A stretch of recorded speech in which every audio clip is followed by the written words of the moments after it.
What's up, y'all? It's DZ. If you like what we've been putting on the channel so far, make sure to leave a like, share, subscribe, comment. All that stuff's free, you know what I'm saying? But without any further ado, I'm really bad at intros, so I'm not going to drag this out. We're going to be diving into The Last Ronin. Hope y'all enjoy. Let's begin. So this story is about the last remaining Teenage Mutant Ninja Turtle. It's not made clear what actually happened to the other ones or any history like that. All we know is that this last turtle is on the outskirts of Manhattan, what looks like Manhattan. And it seems like the turtle's talking to somebody behind him, but we don't get a glimpse at whoever's talking to him until a little bit later. But for now, we're going into the sludge that looks like it's way too toxic for humans. But for turtles, it's a different story. So this turtle kind of just shows us how badass the Teenage Mutant Ninja Turtles are, right? I'm gonna actually bleep that one out. Last time I didn't bleep it out, but this time I will, I promise. I probably won't. But regardless, we get a situation where the turtle is kind of infiltrating this city, and it looks like they're more worried about people getting out than in, which is a grave mistake. Especially with this new turtle. Who y'all think it is, by the way? Let me know before the video actually ends. But what we have is once this turtle fully infiltrates the city, he comes up right to this biker club with a whole lot of people. And the guys behind him, whoever they may be, are just like, you thought this was gonna be easy?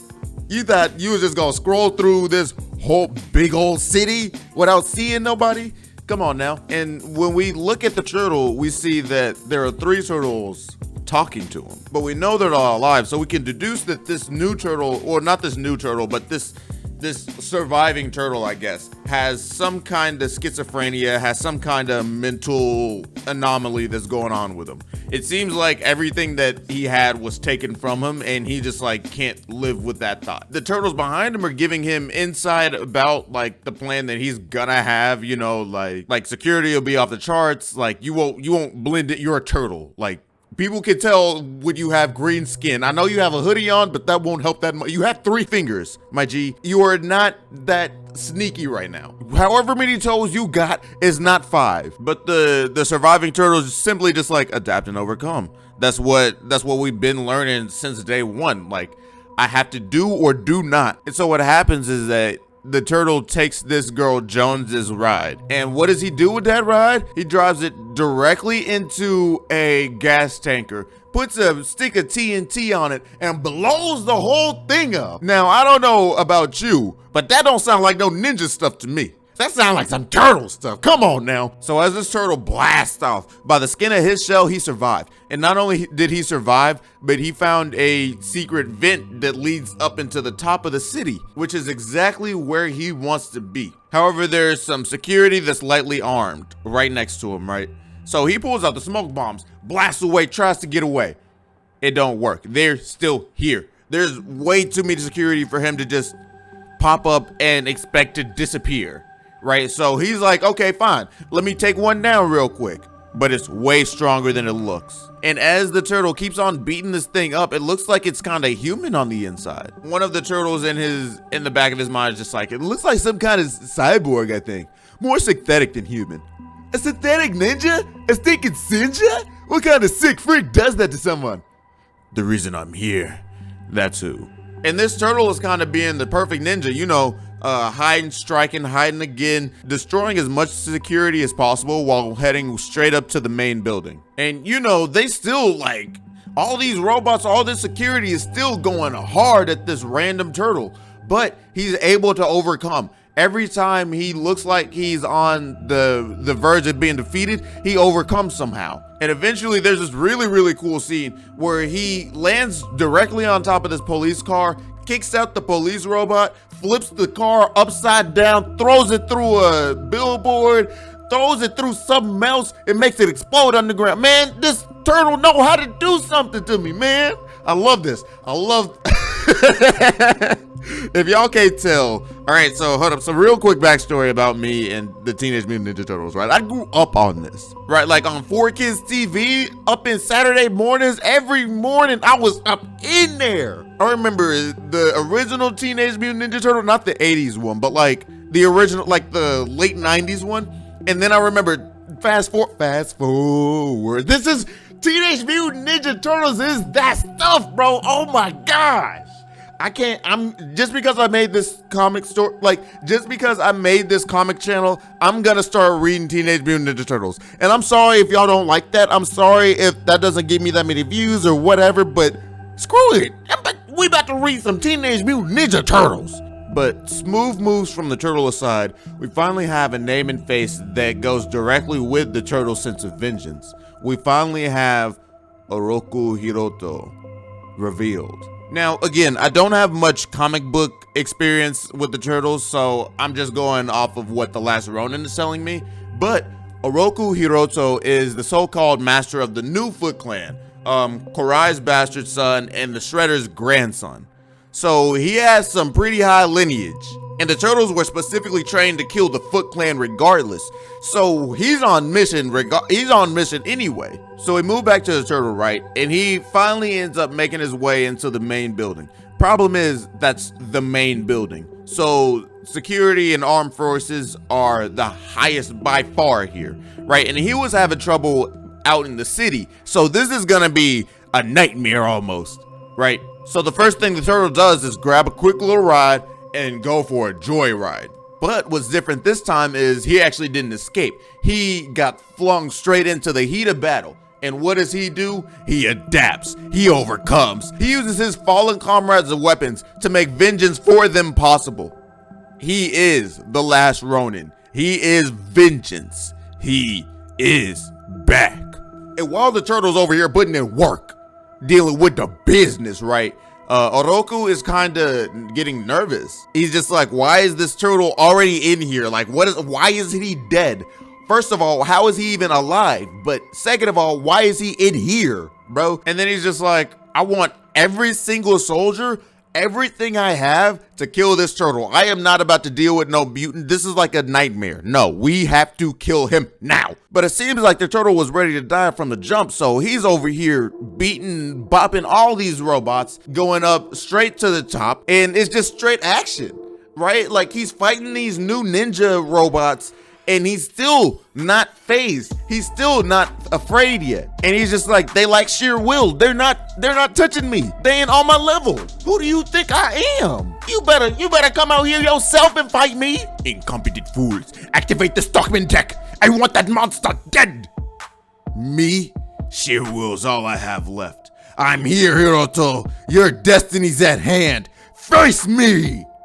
Blathering idiot. You actually believe I soil my own hands with your filth? I am master here, master of all. Others do my every bidding.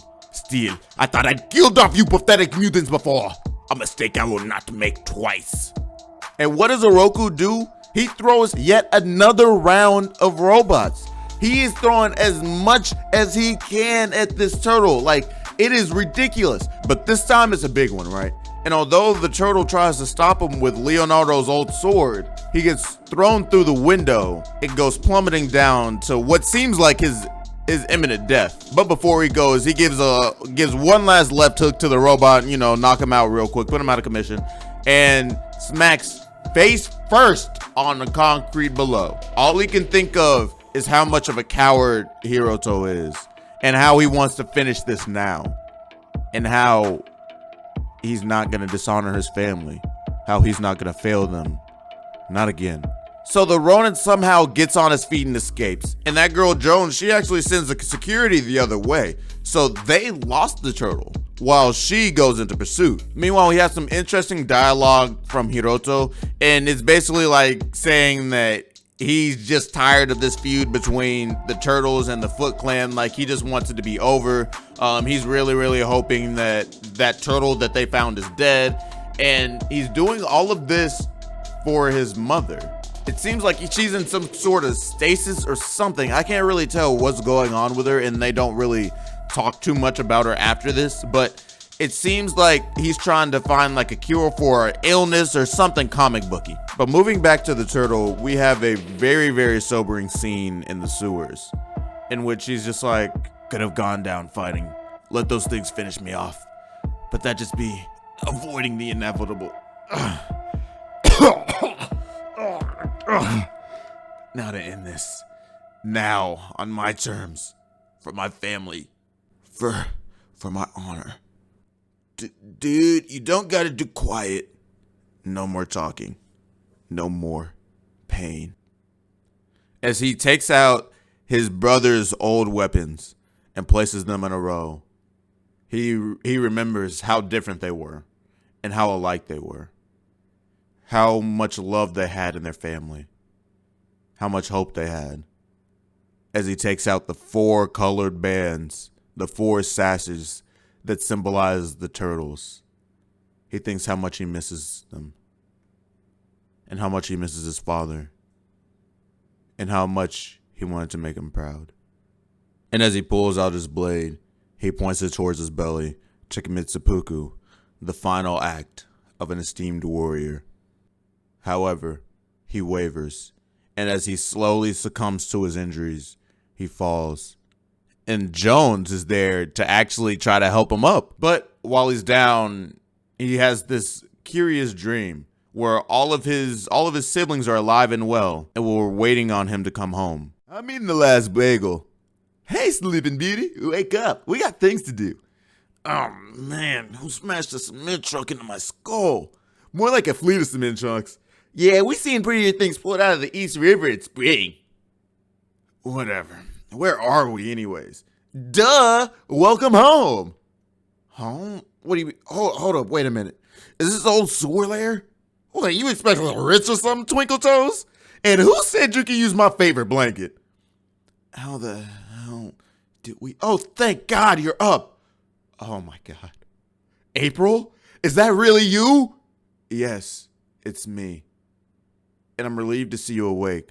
You really had me worried, mister. But who the hell were you talking to? Michelangelo! So yeah, it's Michelangelo. I was honestly like, when I was first reading this story, I originally thought it was Raphael because of all the decisions that he was making. Because like, Leo's way too level-headed to be doing all that stuff in the city, and Donatello's way too smart to be getting held off by the robots, right? Now, I originally thought it was Raphael because I didn't know what they would be able to do with Michelangelo's personality. Because he's the funny guy. You know, he's the goofy one. He's the one that keeps everybody together. But when there's nobody else to keep it together, what is he gonna do? Man, I love this story. I really like this story, man. This is gonna, I can't wait till the next issue. I think it comes out in December something. This is a really good story, man. And if you like the story, make sure you leave a like, share, subscribe, a whole bunch of other YouTube friendly words. I'm still kind of new to this. I don't really like, it's always been weird for me to hear all the YouTubers say like the YouTube list of words to say. I don't know, but I love you guys. I hope and I pray and I genuinely want you guys to have a great and fantastic rest of the year. And I know that this year has started off kind of tumultuous, like, you know, a whole bunch of stuff has happened this year. But to end it all off, I just want you guys to love yourselves as much as physically possible. Read a comic book, have some fun, pet a bird. Can you pet birds? You have to be like some kind of, all right, I'm done. This is a really bad outro. Goodbye. See you guys later. Goodbye.